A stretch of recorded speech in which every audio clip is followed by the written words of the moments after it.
Correct ఒక 2 రోజుల క్రితం ఒక వీడియో సోషల్ మీడియాలో వైరల్ అయింది. ఇదే స్టేషన్ గన్పూర్‌లో గుగ్గిళ్ళ ఎల్లమ్మ అనే టామె ఎల్లమ్మనే గాని ఆ! ఎల్లమ్మ అనే ఓ మహిళ కడియం సీఆర్ కాళ్ళ పైన పడ్డది. ఎందుకు కాళ్ళ పైన పడ్డదయ్యా అంటే, ఈ రేవంత్ రెడ్డి అధికారంలోకి వచ్చినాక ఏం చెప్పిండు? కేసీఆర్ డబుల్ బెడ్‌రూమ్ కట్టించిండు. ఆయన ఇస్తలేడు. మేము ఇందిరమ్మ రాజ్యం తెచ్చినాం. కాంగ్రెస్ పార్టీకి మీరు అధికారం ఇచ్చిర్రు కదా! జాగున్నోళ్ళకి రూ. 5,00,000 ఇస్తాం. రూ. 5,00,000 పెట్టి మీరు ఇల్లు కట్టుకోవచ్చు. ప్రశాంతంగా ఉండొచ్చు. కేసీఆర్ కట్టించిన డబుల్ బెడ్‌రూమ్ మేము ఇయ్యం గానీ అవట్నే పాడైపోని రూ. 5,00,000 ఇస్తామని చెప్తే చాలా మంది పేదోళ్ళు, జాగున్నోళ్ళు, ఇల్లు సరిగ్గా లేనోళ్ళు అప్లై చేసుకుంటే నియోజకవర్గాల వారీగా కొంతమందికి ఇచ్చిర్రు. కొంతమందికి పేదోళ్ళకి ఇచ్చిర్రు. మిగతా వాళ్ళంతా ఎమ్మెల్యేలు కూడా ఊడిగం చేస్తారో, బానిసల్లాగా బతుకుతారో కొంతమందికి ఆళ్ళకి ఇచ్చిర్రు.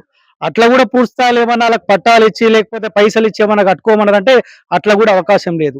ఎవరైతే ఈ గుగ్గిళ్ళ ఎల్లమ్మ ఎవరైతే ఉన్నారో, కడియం సీఆర్ కాళ్ళ పైన పడ్డదో, మేమేమంటున్నామంటే, ఎందుకు ఈమె కాళ్ళ మీద పడ్డదంటే, ఆ ఇందిరమ్మ ఇండ్లల్లో లిస్ట్‌లో ఈళ్ళ కొడుకు జాన్ పాల్ ఎవరైతే ఉన్నారో, ఆళ్ళ కొడుకు పేరు అందులో వచ్చింది. రాత్రికి రాత్రే ఈయన పేరు కొట్టేసి మళ్ళా ఇదే ఊరికి సంబంధించిన ఇంకొక పేరు ఎక్కించారంట. తప్పోలు చేసిర్రు, అధికార పార్టీ అనే చేసిండు. తప్పోలు చేసి అధికారులు చేసిర్రు. కాళ్ళ మీద పడాల్సింది మనం కాదు.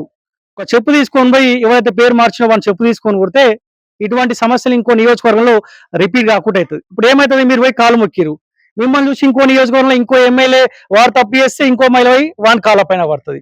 ఏం చేయాలంటే చెప్పు తీసుకొని కొట్టిరనుకో ఇంకో నియోజకవర్గంలో ఇటువంటిది రిపీట్ కాకుండా ఉంటది. కాస్త ఒళ్ళు దగ్గర పెట్టుకొని పనిచేసే అవకాశం ఉంటది.